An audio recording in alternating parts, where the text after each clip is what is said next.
지난 시간에는 아브라함의 이야기를 한 페이지로 보는 시간을 가졌고요. 오늘은 바이블 스터디 8번째 시간으로 야곱의 이야기를 한 페이지로 보는, 그래서 한 페이지로 야곱 보기라는 제목 가지고 같이 말씀 나누도록 하겠습니다.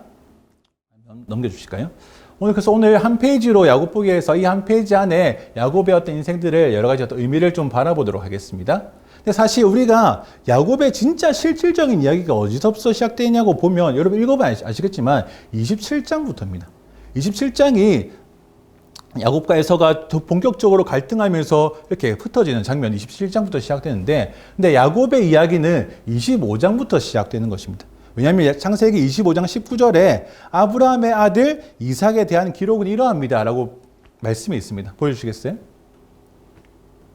네. 그래서 아브라함의 아들 이삭에 대한 기록은 이러합니다. 여기서 이 기록에 대한 어떤 이 말이 있는데, 이 기록은 톨레도트라는 말입니다. 창세기에서 이 톨레도트라는 말은 아주 중요합니다. 왜냐하면 우리가 지금 성경은 이 장과 절로 구분하지만 이것은 우리가 좀 고안해낸 어떤 구분법이고, 창세기 자체가 자기의 이야기를 끊고 다시 시작한다는 표현으로 이 톨레도트라는 단어를 사용하는 것입니다. 그래서 이 기록이 톨레도트입니다. 그래서 우리는 이 25장 19절부터 시작되는 이 톨레도트를 시작으로 이 한 묶음이 어디서 끝나냐면 35장 끝에서 이제 끝나는 것입니다. 그래서 우리가 이것을 한 묶음으로 야곱 이야기를 좀 보려고 합니다. 야곱의 이야기에서 좀 중요한 정보는 뭐냐면, 이 뒤에 있는 말씀 한번 더 읽겠습니다. 시작. 여호와께서 그녀에게 말씀하셨습니다. 두 나라가 내 태안에 있다. 내 태안에서부터 두 민족이 갈라질 것이다. 한 민족이 다른 한 민족보다 강하니 형이 동생을 섬길 것이다. 이것이 톨레도트를 이제 처음 이야기하면서 야곱의 이야기에서 가장 중요한 정보를 제공해 주는 것인데, 그것이 뭐냐면 형이 동생을 섬길 것이다 라는 말입니다. 앞으로 좀 넘겨주시겠어요? 이겁니다. 25장 20절에서 26절까지의 어떤 말씀을, 그러니까 교차 구조를 통해서 보면은 결국 이렇습니다. 이삭이 40세에 결혼하고 60세에 자식을 낳고, 그리고 기도를 통해 임신했는데 그들은 에서와 야곱이고, 뱃속에 두 아이가 싸웠는데 알고 보니 쌍둥이였다. 이것이 어떤 교차적으로 매칭되는 것이고, 가장 핵심 것은 리브가의 기도에 하나님이 응답하심, 이 말씀이라는 것입니다.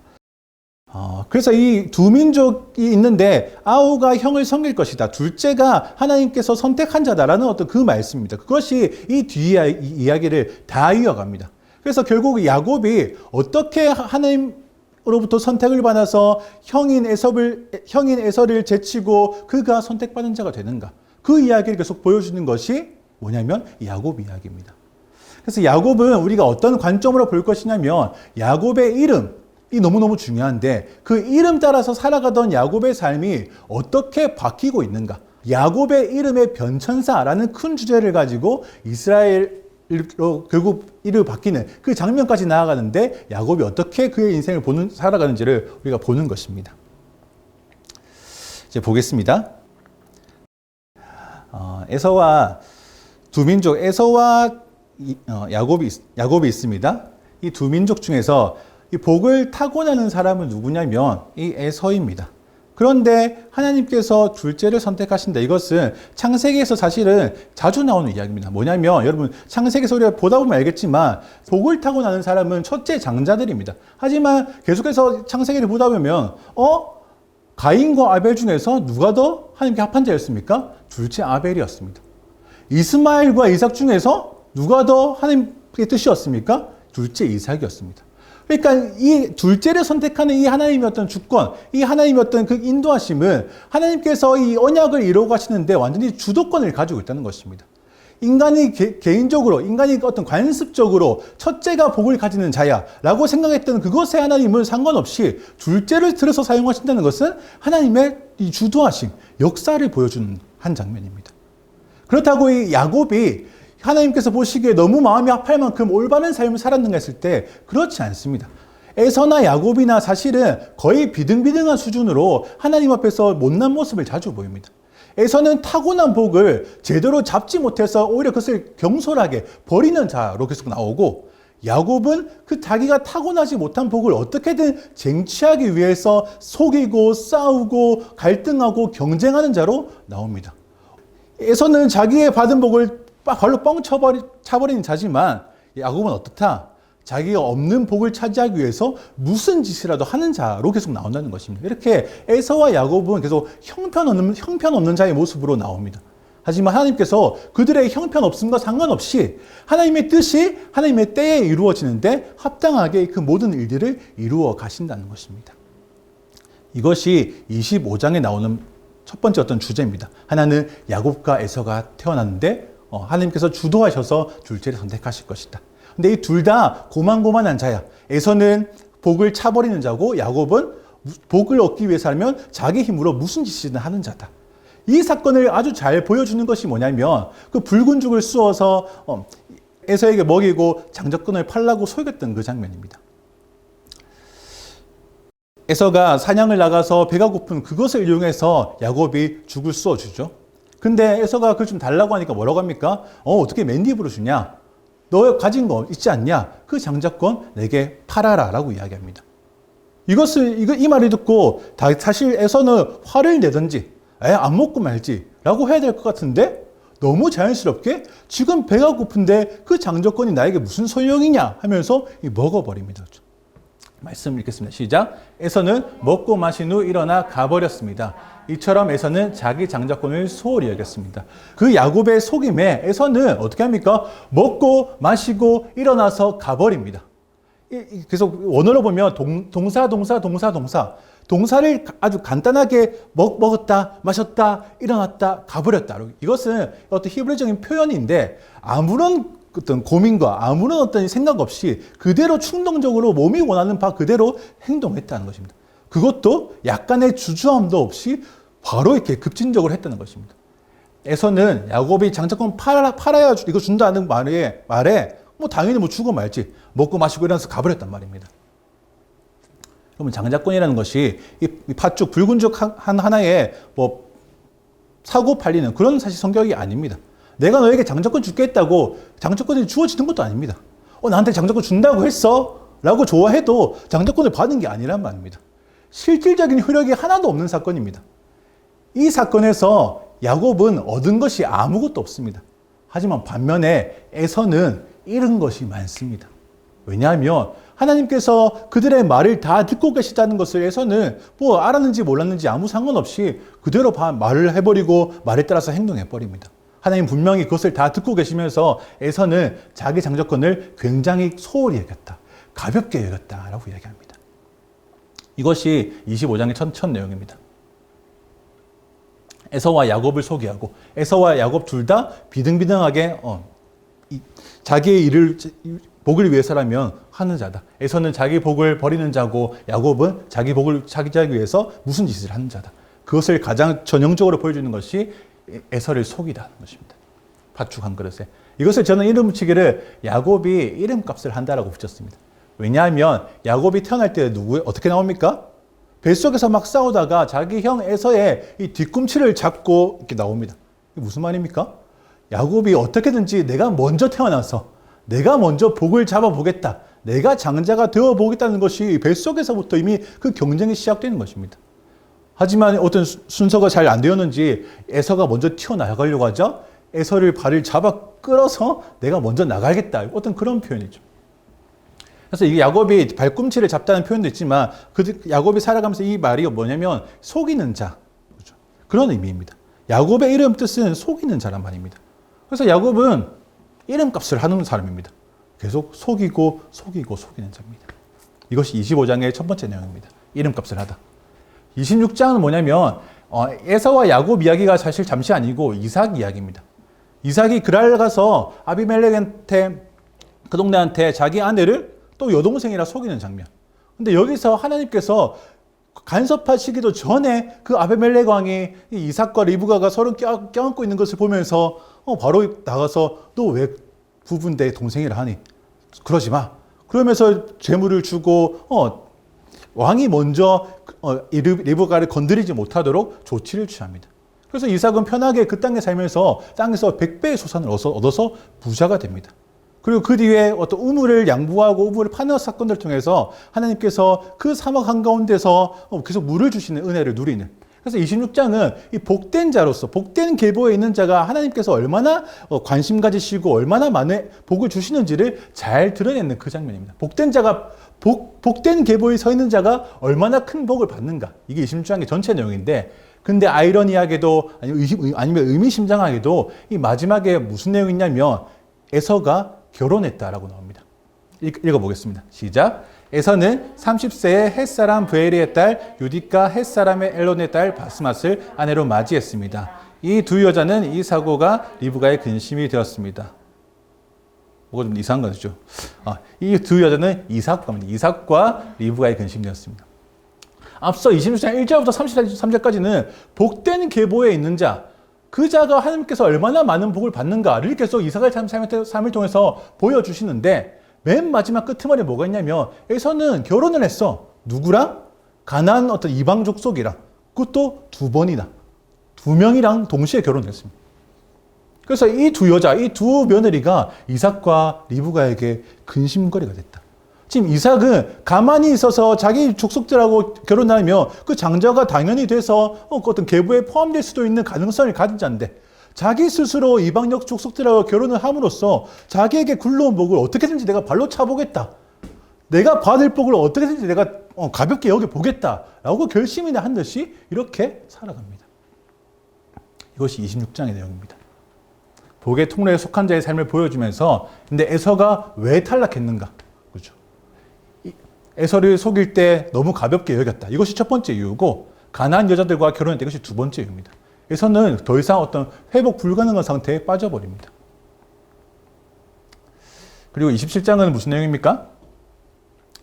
야곱이 두 번째 이름값을 하는 내용입니다. 여기서는 첫 번째 이름값은 누구를 속이는 일입니까? 에서를 속이는 일입니다. 이름값을 한다는 말은 속인다는 말입니다. 그럼 두 번째 이름값은 누굴 속이냐면 자기 아버지 이삭을 속입니다. 이삭이 이제 축복할 때가 되어서 이제 진짜 에서에게 어떤 장자에 대한 축복을 뭔가 해주려고 이제 공식적으로 얘기를 꺼냅니다. 사냥을 갔다 오면 내가 그 음식 먹고 너에게 복을 내리겠다. 근데 그 때를 틈타서 이 야곱과 어머니 리브가가 사냥 나간 사이에 야곱을 에서처럼 옷 입히고 목소리도 좀 바꾸고 미리 준비한 음식을 이삭한테 두뇌어 놓습니다. 이삭 눈이 좀 어두워서 잘 구분을 못하는 시기였어요.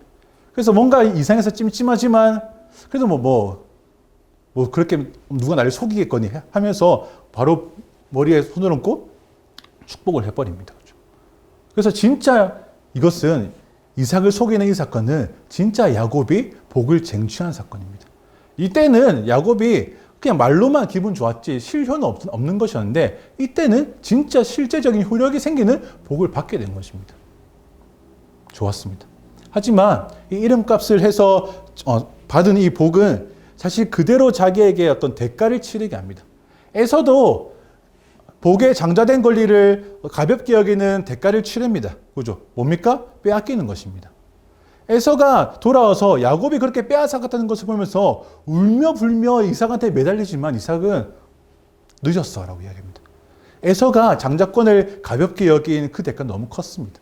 하지만 그리고 야곱도 이 속여서 복을 쟁취한 이것에 대한 대가도 너무너무 컸습니다. 무엇입니까? 저 에서가 나를 죽이려 들겠다. 에서가 실제로 내가 저 야곱을 죽이고 말겠다라고 혼잣말을 합니다. 이때 그것을 옆에서 엄마 리브가가 듣고 이대로 죽이면 진짜 죽이겠구나. 그렇게 해서 야곱을 잠깐 자기 오빠 있는 대로 피신시킵니다. 28장은 이렇게 이삭이 뭐 하는 것, 이름값을 했던 것에 대가를 치르는 일을 합니다. 도망간다는 것입니다. 에서가 쫓아올까봐 이 미친 듯이 계속 뛰어서 도망갑니다. 내 다리에 힘이 허락할 때까지 계속 뛰어갑니다. 그러다가 밤이 돼서 더 이상 갈 수 없는 지경에 이르렀을 때 그때 잠깐 멈추는데 거기가 어디냐면 이 베델입니다. 사실 베델의 목적지는 아니었고 가서 멈추어서 그 사건이 있던 것을 이 베델이라고 부르는 것입니다. 이 베델에서 무슨 사건이 있습니까? 야곱이 너무 피곤해서 잠을 자는데 꿈에서 환상을 봅니다. 자기 머리 위로 뭐가 보입니까? 사닥다리가 보이고 거기로 천사들이 왔다 갔다 하는데 거기 끝에 누가 계십니까? 하나님이 계신 것입니다. 말씀 한번 읽어보겠습니다. 시작. 그가 꿈에 보니 사닥다리 하나가 땅에 서 있는데 그 꼭대기가 하늘까지 닿아 있었습니다. 그리고 하나님의 천사가 그 위에서 오르락내리락 하고 있었습니다. 그리고 여호와께서 그 위에 서서 말씀하셨습니다. 우리 번역에서는 뭔가 좀 잘 정돈되어 있는데 이 원어에서 보면 이 본이라는 말이 보라 뭐 이런 의미입니다. 그래서 어떤 이 원어적인 어떤 이야기를 살리며 보라 뭐다 사닥다리다.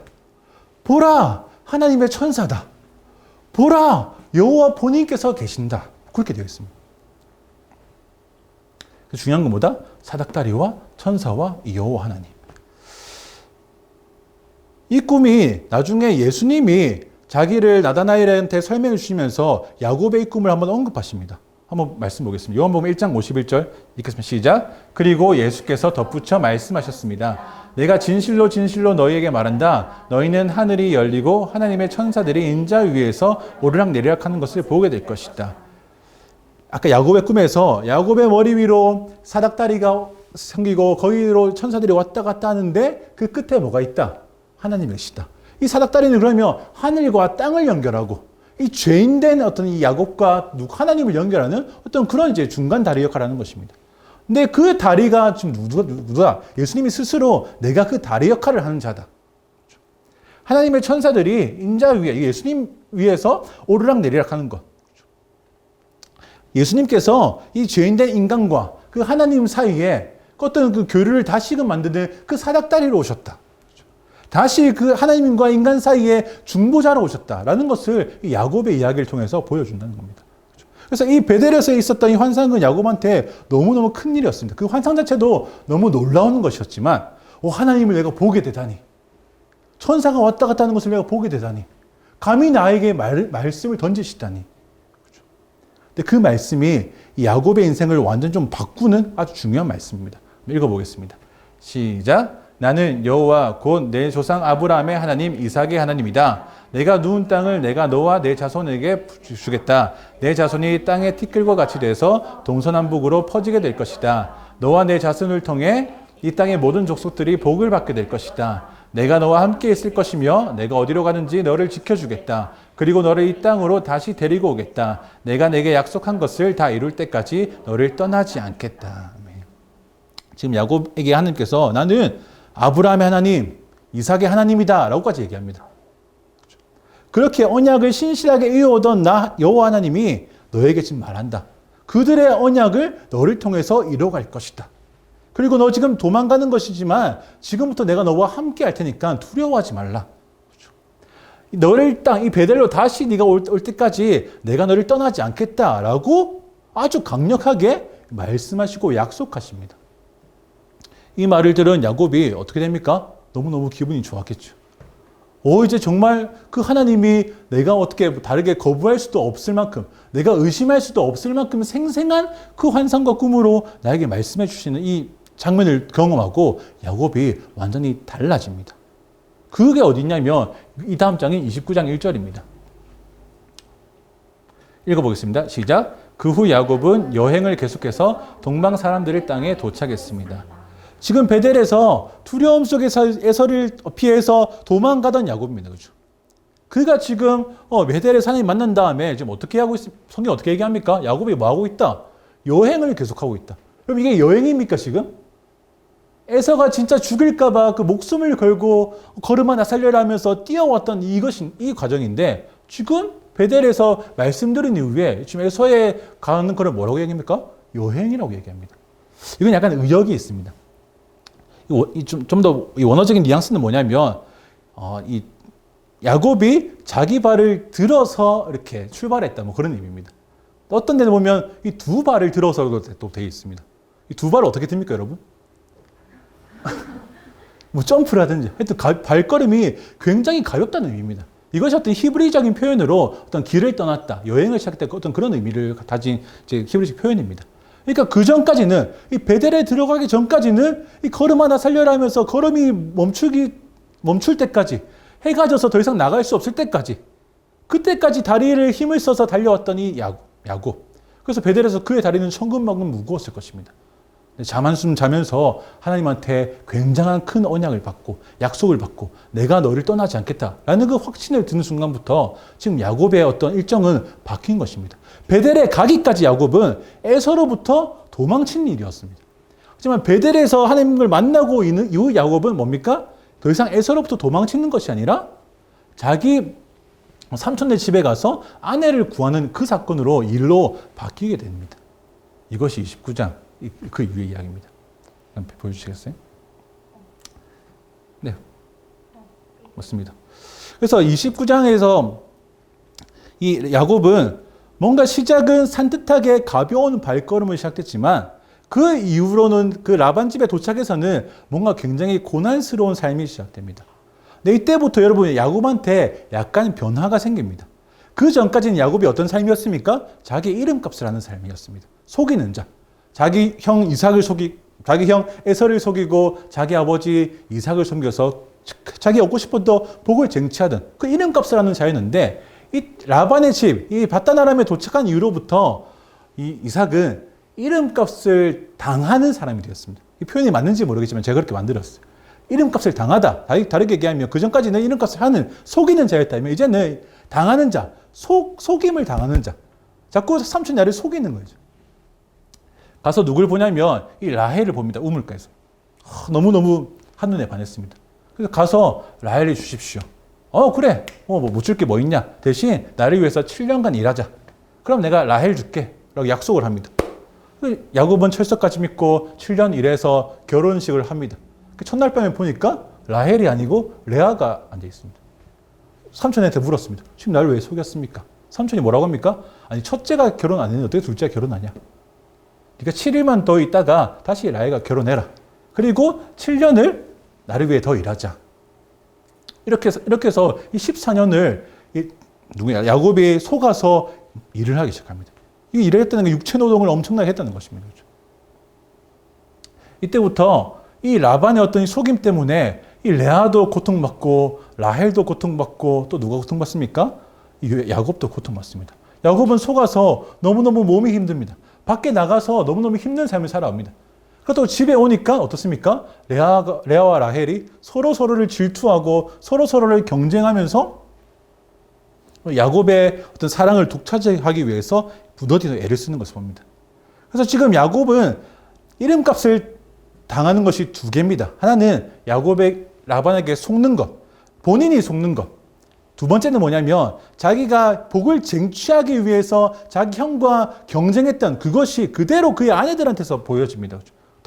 그래서 아내들이 야곱을 쟁취하기 위해서 싸웁니다. 야곱은 밖에서도 힘들고 집 안에서 힘듭니다. 지금 아내들이 야곱을 쟁취하기 위해서 얼마나 지금 피 터지는 싸움을 하는지 뭘 보면 알 수 있냐면 이 레아하고 라헬이 아들을 낳을 때마다 그냥 이름만 지어주면 될 것 같은데 굳이 한마디씩을 계속 더합니다. 이것을 보면 알 수 있습니다. 레아가 첫 번째 르우벤을 낳고 이제 내 남편이 나를 사랑할 것이다. 그냥 르우벤이다 하면 됐는데 이제 얘가 낳았으니까 야곱이 나를 봐줄 거야. 안 봐줍니다. 둘째 낳으면서 하나님이 내가 야곱한테 사랑받지 못하는 것을 들으시고 그다음 또 안 합니다. 셋째를 낳고 드디어 그가 내게 애착을 갖겠지 라고 고백합니다. 안 합니다. 유다를 갖고 하나님을 찬양합니다. 약간 자포자기한 것과 비슷합니다. 하나님을 찬양합니다. 그리고 여섯 번째가 라헬 쪽에서 나오고 일곱 번째 나오면서 내가 드디어 복을 받았다. 여자들이 나를 복되다 할 것이다. 하나님께서 내게 갚아주셨구나. 이번에는 내 남편이 나를 존중해 주겠지. 이렇게 철저하게 레아는 자기 아이들을 낳으면서 이 야곱이 자기를 사랑해줄까? 내가 야곱을 쟁취할까? 이 무던히도 신경을 쓰는 것을 볼 수 있습니다. 이 레아만 그렇습니까? 라헬도 마찬가지입니다. 라헬도 하나님께서 단을 낳고 하나님께서 나를 변호하시고 내 목소리를 들으셔서 내게 아들을 주셨다. 자꾸 이게 자기 아들을 못 낳다가 자기 종을 통해서 겨우 자기 편에 있는 아들을 낳으니까 이건 나를 위해서 주신 아들이구나라고 얘기하는 것입니다. 그리고 납달리를 낳고 내가 언니와 큰 싸움을 이겼다. 이렇게 여러 가지 이 야곱을 쟁취하기 위한 이 아내들끼리의 싸움을 보여줍니다. 마지막에 요셉을 낳고 그제서야 하나님이 내 수치를 거두어 가셨다라고 얘기합니다. 이것이 야곱이 자기 아버지 집에 있을 때는 속이는 자였다가 이동해서 자기 삼촌의 집에 있을 때는 속임을 당하는 자가 되는, 이것이 좀 야곱의 삶의 변화가 생긴 것이죠. 다음 보시겠어요? 이것입니다. 이름값을 당했다. 첫 번째 라반에게 속은 것. 두 번째 이름값을 당한다.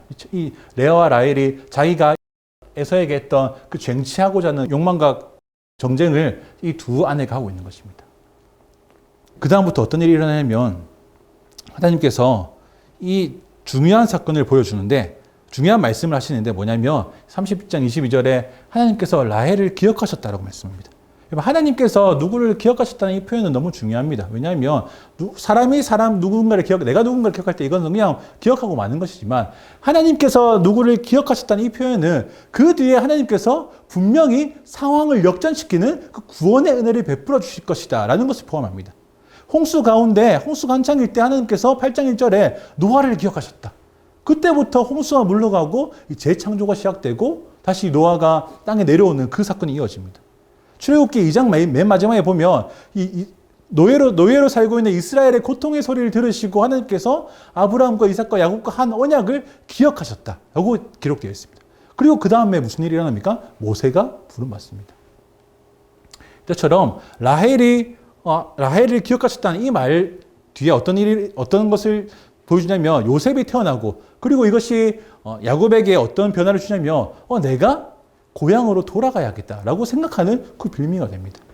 그래서 실제로 야곱이 자기 삼촌한테 나 고향으로 돌아가고 싶습니다 라고 이야기합니다. 하지만 실제로 돌아가는 것은 6년 뒤입니다. 그 6년 동안 야곱이 자기 삼촌으로부터 이 재산을 엄청나게 물려받은 것은 아니지만 어떤 계약 관계를 통해서 부자가 됩니다. 엄청나게 큰 부자가 됩니다. 그래서 이 야곱의 재산이 늘어나는 것을 보고 이 라반의 아들들이 너무 질투가 나서 참지 못합니다. 그래서 안색이 변하는 것을 보고 31장 3절에 하나님께서 너 이제 떠나라 라고 말씀하시는 것입니다. 내가 너와 함께 하겠다. 그래서 31장부터 라반이 떠나는 이야기입니다. 근데 그 떠난 지 3일 만에 라반이 떠났다는 걸 압니다. 그래서 7일 길을 쫓아와가지고 어떻게 합니까? 거의 따라잡습니다. 그래서 따라잡아가지고 어떻게 했겠습니까? 라반이 무슨 목적으로 따라잡았을까요? 다시 죽이든지 아니면 다시 데려가서 종을 삼든지 그렇게 하려고 했겠죠. 근데 라반이 야곱을 따라잡기 직전 딱 전날 밤에 하나님께서 라반의 꿈에 나타나십니다. 그래서 뭐라고 하시냐면 너 그에게 옳고 그름을 구분하게 하지 마라. 좀 이렇게 이쁘게 번역되어 있는데 좀 더 뉘앙스를 살리자면 라반 지금 너 내 계획을 방해하지 마 라고 얘기하십니다. 그래서 라반이 그 얘기 듣고 야곱한테 가지만 야곱을 어찌하지는 못합니다. 그래서 어떤 소리를 합니까? 아니 어떻게 우리가 그동안 싸운 정이 있는데 어떻게 하룻밤에 이렇게 도망치냐. 내 딸하고 작별 인사도 못하게 작별 키스도 못하게 이렇게 도망치는 법이 어딨냐 서운하게 이런 되지도 않는 소리를 막 합니다.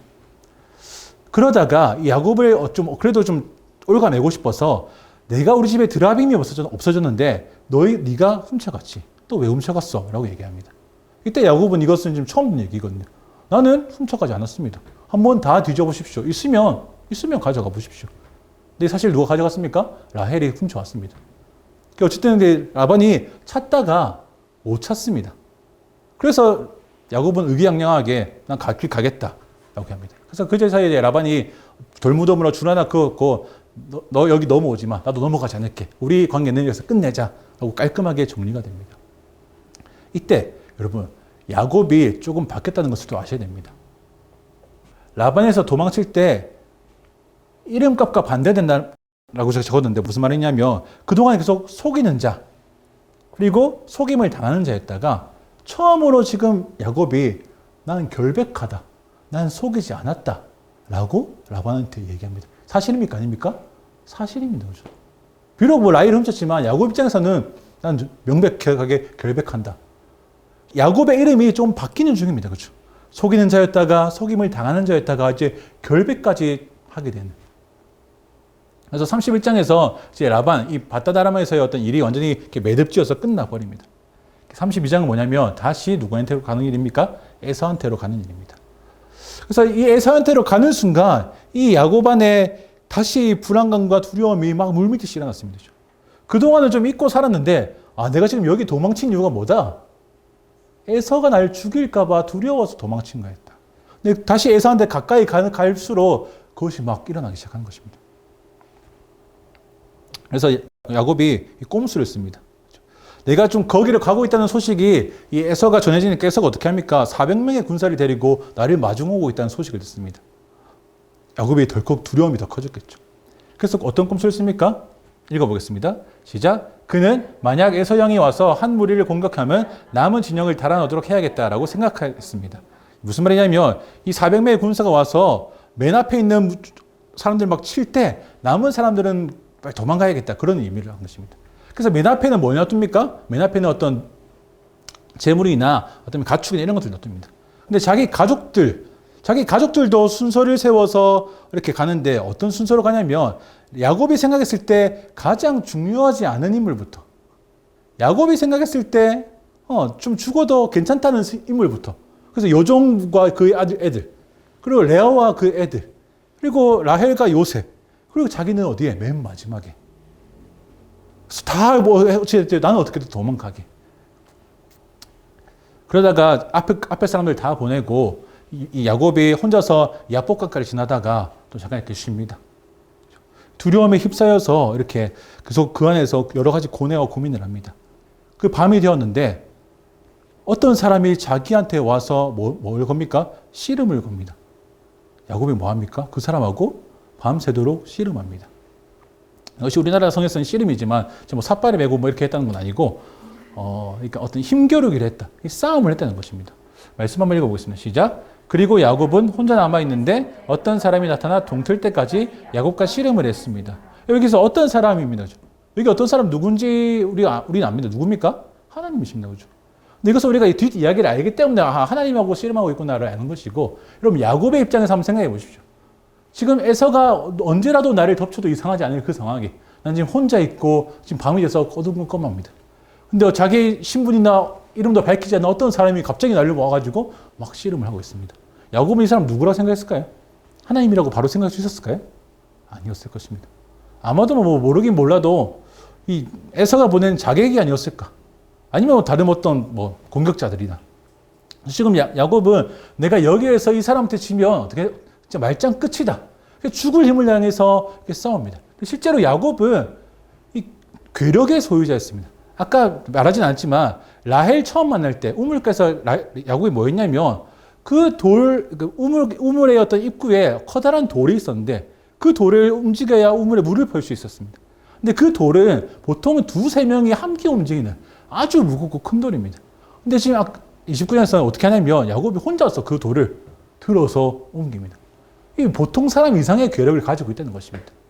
그리고 또 이후에 20년 동안 어떻게 합니까? 라반의 종처럼 부림을 받으면서 육체 노동을 20년 동안 단련합니다. 몸이 뭐 모르긴 몰라도 엄청날 것이죠. 지금 그 야곱이 갑자기 자기를 덮치는 그 어떤 사람하고 밤새 힘겨루기를 하는데 이 사람이 넘어가지 않습니다. 야곱은 계속해서 자기 한계를 넘어선 지점까지 이렇게 하겠죠. 서로 대치하는 상황에서 좀 해가 뜨려고 하자 갑자기 이 사람이 파워가 이만큼 세지더니 어떻게 합니까? 이 야곱의 엉덩이뼈, 어디입니까? 골반이죠. 골반을 빵 차버려서 이 골반이 틀어져서 완전히 부서지게 됩니다. 야곱이 쓰러지면서 아니 갑자기 밤새도록 나랑 멀쩡하게 대치하다가 왜 이렇게 에너지가 많이 생겼지? 처음부터 내가 상대할 수 있는 사람이 아니었나 보다. 그 생각이 쓰러지면서 더 깊어져서 내가 베델에서 만난, 바다나람에서 만난 하나님이신가 보다 라는 생각이 이어졌습니다. 그래서 이 사람이 나 해 떴으니까 가겠다라고 하니까 바지깡이를 붙잡고 어떻게 합니까? 나를 축복해 주십시오. 축복하지 않고는 내가 못 갑니다 라고 이야기합니다. 그 다음부터 대화가 이어집니다. 대화가 이어지는데 어떤 대화가 이어집니까? 이 사람이 야곱에게 하나님이죠. 야곱이 무슨 내 이름이 무엇이냐? 그래서 이 이름은 이 성경에서 그저 호칭을 더 넘어서는 것이면 뭡니까? 그 사람의 존재 전부를 얘기하는 것입니다. 그럼 네 존재가 뭐냐? 넌 어떤 존재냐라고 묻는 것입니다. 이때 야곱이 뭐라고 대답합니까? 저 야곱입니다 라고 얘기합니다. 이것은 자기 이름이기도 하지만 또 뭡니까? 야곱이 아까 무슨 뜻이라고요? 속이는 자. 하나님께서 너 지금 어떤 존재로 살아가고 있지? 야곱이 지금 속이는 자로 살아가고 있습니다라고 시인하는 중입니다. 그 시인을 듣고 하나님께서 너는 이제 야곱이 아니다. 속이는 자가 아니다. 네 존재는 속이는 자가 네 정체성이 아니라 뭐다? 너는 이제 이스라엘이다. 하나님과 겨루는 자다. 라고 말씀하시는 이 하나님께서 야곱의 어떤 존재를 완전하게 바꾸어 주시는 것입니다. 너 이름이 뭐지? 전 속이는 자인데요. 너 이제 속이는 자 아니고 이스라엘이다. 여러분, 누가 누구에게 이름을 지어준다는 것은 성경에서는 더욱이 어떤 의미냐면 내가 이름을 지어준다는 것은 그것이 나에게 속해 있다는 뜻입니다. 그리고 하나님께서 천지창조하실 때 1장에 보시면 알겠지만 뭐라고 되어 있냐면 하나님께서 빛을 낮이라 부르셨다. 어둠을 밤이라 부르셨다. 이 물 위에 있는 공간을 하늘이라 부르셨고 이 모인 물들을 바다라 부르셨고 이 물이 아닌 바다가 아닌 곳을 뭐라고 부르셨다? 땅이라 부르셨다.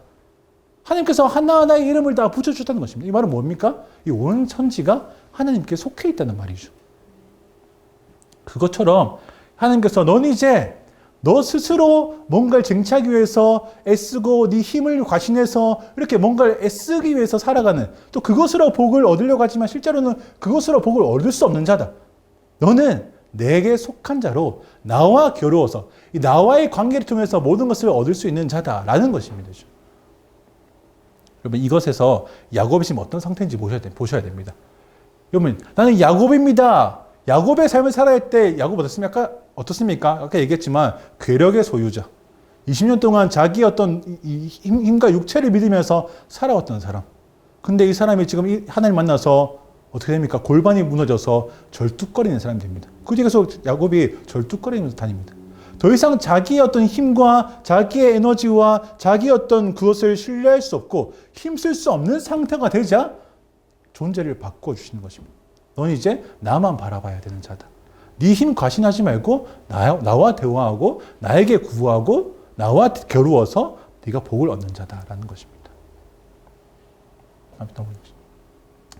그것이 32장의 이름이 바뀌는 장면입니다. 꼼수를 쓰다가 이름이 바뀌어서 하나님의 얼굴을 대면하는 그 브니엘에서의 사건이 있던 33장에서 무슨 일이 일어나면 에서를 만납니다. 근데 이제 이때부터는 야곱이 바뀐 이름값을 합니다. 아까 야곱이 어떻게 했습니까? 줄 세웠죠. 가축 맨 앞에 두고 또 누구? 자기 여종들과 아이들 그다음 두고 레와와 애들 두고 라헬과 요셉 두고 자기는 맨 뒤에 빠져 있었는데 33장이 뭐냐면 자기가 그것을 거슬러서 맨 앞으로 걸어갑니다. 그래서 맨 앞에서 에서를 만납니다. 만날 때 그냥 만나는 게 아니고 이 머리를 조아리면서 7번 절을 하면서 에서한테 다가갑니다. 여러분 이 상이 얼마나 짠한지 보셔야 됩니다. 이 야곱이 지금 환도뼈 맞아가지고 절뚝거리면서 얼마나 길었는지 모르겠지만 꽤 길었겠죠. 꽤 긴 시간을 걸어가서 야곱 앞에서 그 절뚝거리는 몸을 가지고 절하면서 갔다는 것입니다. 자기를 완전히 바짝 낮췄다는 것입니다. 그러면서 에서한테 무슨 말을 하냐면 읽어보겠습니다. 시작. 제가 형님의 은총을 입었다면 제가 드리는 이 선물을 받아주십시오. 저를 반갑게 맞아주시는 형님을 보니 마치 하나님의 얼굴을 보는 것 같습니다. 제발 형님께 드리는 이 선물을 받아주십시오. 여기서 선물, 어떤 가축이나 이런 것들을 보고 에서가 이거 뭐야? 그러니까 야곱이 형님께 드리는 선물입니다. 여기 이 선물은 민하라고 해서 진짜 선물입니다. 기프트. 근데 이 선물을 선물로 받아주십시오. 한글에서는 같은 단어지만 히브리에서 다른 단어입니다. 이 선물은 그냥 진짜 선물인데 이 선물은 이삭에게서 아까 에서에게서 뺏어간 그 장자된 그 축복을 얘기합니다. 바라크. 내가 이 선물을 드릴 텐데 이것을 내가 형님에게서 뺏어간 그 복을 갚아드리는 것으로 받아주십시오. 지금 야곱이 자기 어떤 이 에서한테 했던 일들을 회개하고 돌이키고 있습니다. 이게 야곱이 바뀐 이런 것을 하는 것이죠. 나는 이제 내 어떤 이 힘을 의지해서 누군가를 속여서 쟁취하고 경쟁해서 뭔가를 얻어내는 그것으로 내가 내 복을 취하는 자가 아니라 난 지금 누구다? 이스라엘이다. 나는 하나님과 대면해서 하나님께 속해서 하나님을 의지해서 하나님과의 관계를 통해서 내가 복을 얻는 자다. 라는 것을 지금 이 장면을 통해서 시인하고 있는 중입니다. 에서가 받고 별다른 어떤 문제를 일으키지 않고 나중에 그냥 자기 갈 거라서 헤어집니다. 이렇게 에서와의 두려움이 야곱이 완전히 사라집니다. 그리고 그 다음 장이 무슨 일이냐면 34장에 있는 이 디나 사건입니다. 이 디나 사건도 사실 이 야곱의 일이라기보다는 야곱 애들의 일입니다. 근데 이 일은 어떤 의미가 있냐면 야곱의 지금 애들 가운데 어떤 문화가 좀 들어와 있다. 이 가나안 문화. 이 이방 족속의 문화가 슬며시 이 아이들을 적시고 있다는 것입니다. 왜 그러냐면 이 디나가 이 세겜한테로 갑니다. 근데 그 간 이유가 뭐냐면 1절에 보면 디나가 그 땅 여자들을 보고 싶어서 거기로 혼자 갔다고 되어 있습니다. 여러분 이 시대에 이 한 딸이 아버지의 어떤 허락을 받지 않고 혼자 간다는 것은 있을 수 없는 일입니다. 디나가 가서 그 세겜한테 이 겁탈을 당하고 그래서 근데 이제 그 하몰이 이 기회를 삼아서 야곱의 어떤 재산과 야곱의 어떤 권위를 쟁취하고자 결혼시키자라고 얘기합니다. 이 다 이제 이방 나라의 어떤 가나안의 문화들입니다. 근데 시몬과 레위가 꾀를 내서 너와 내가 섬기는 신이 다르지 않냐? 너가 우리한테 들어오려면 너희는 할례를 받아야 돼. 할례 받으면 받아줄게. 이 속이는 말입니다.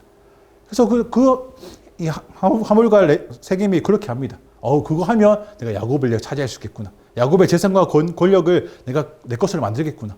그래서 기꺼이 합니다. 근데 그것을 틈타서 이 두 아들이 가서 완전히 진멸해 버립니다. 그리고 거기에 있던 디나를 꺼내옵니다. 이 디나의 사건 처음부터 끝까지가 다 이 가나안 족속대의 방식을 그대로 답습해서 이어지는 일입니다.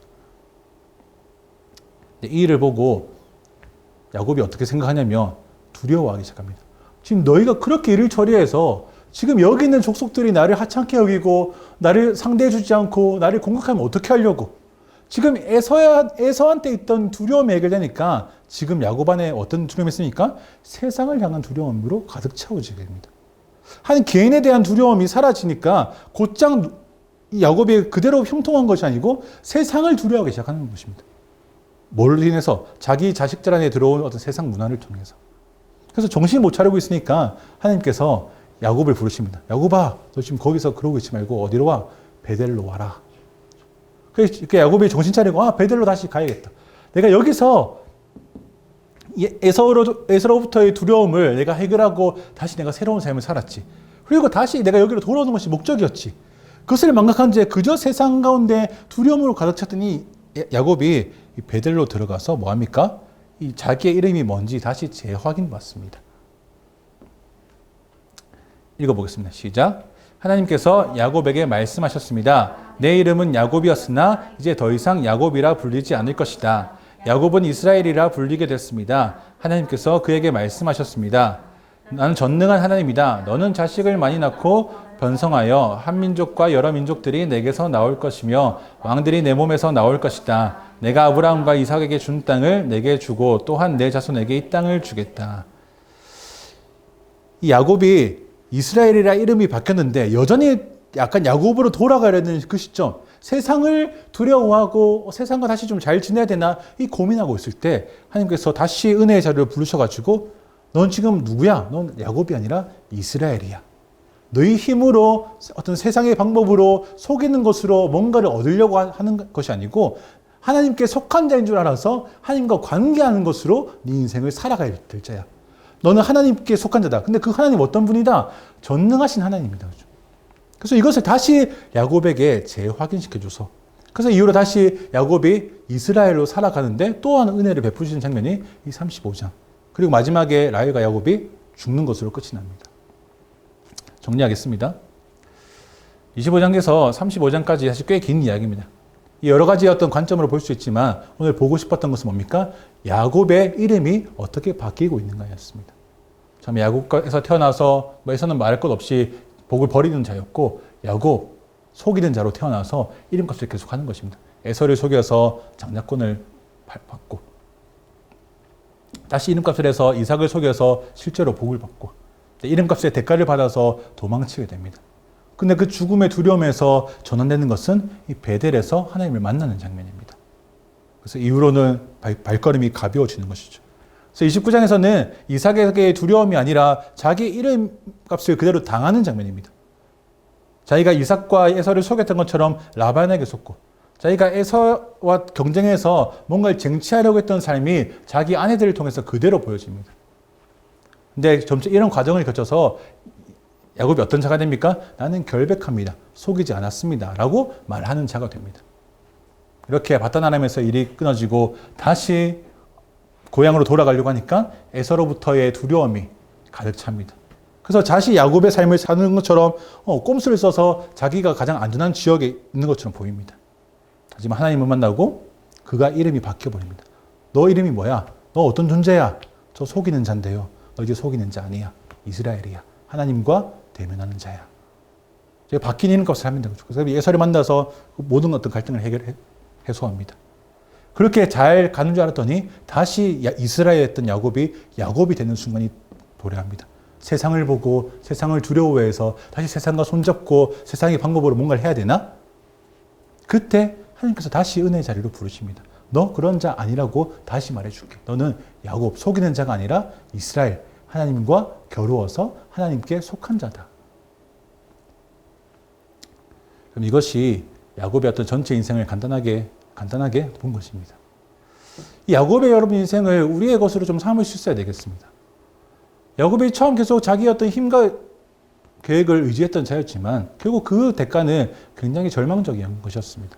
하지만 그가 언제 계속 바뀝니까? 하나님을 만나는 순간순간마다 그가 변화됩니다. 그럼에도 불구하고 다시 우리 안에 있는 야곱은 언제든지 이전의 삶으로 돌아가려고 막 발버둥칩니다. 근데 그때 또 우리가 어디로 가야 됩니까? 그 은혜 자리로 가야 되는 것입니다. 근데 놀랍게도 이때마다 우리가 야곱이 하나님께로 달려간 것이 아니라 어떻습니까? 하나님께서 계속 야곱한테 하나님께서 먼저 다가와 주시고, 먼저 약속해 주시고, 먼저 말씀해 주시고, 심지어 다시 여기로 와라라고 요청하십니다. 그래서 야곱이 계속 회복됩니다. 그래서 이때의 야곱과 지금 이때의 야곱은 아주 온도차가 극심합니다. 완전히 인생이 변하는 것입니다. 여러분, 이게 우리의 인생이어야 되겠습니다. 여러분. 우리가 처음부터 하나님을 잘 믿는 자는 아니었지만 점점 우리의 인생이 변화되고 있는 것입니다. 그것이 어디를 통해서? 은혜의 자리를 통해서. 근데 중요한 것은 그 은혜의 자리를 내가 직접 찾아가는 것이 아니라 하나님이 계속 초청하시고 하나님 먼저 다가와 주신다는 것입니다. 그래서 우리의 삶이 야곱의 이전의 삶이 아니라 바뀐 이름을 가지고 살아갔던 그 이스라엘 삶처럼 날마다 우리도 나 자신을 과신해서 남을 속이고 뭔가를 쟁취하기 위해서 살아가는 자가 아니라 내가 하나님께 속한 줄을 알아서 하나님과 겨루고 하나님의 관계 안에서 승부를 보고 그 은혜의 자리에서 다시 우리가 날마다 변화를 받고 회복되는 그 놀라운 역사가 야곱의 삶뿐만 아니라 지금 우리의 모든 자들의 삶 가운데 충만하게 동일하시기를 축복합니다. 기도하겠습니다.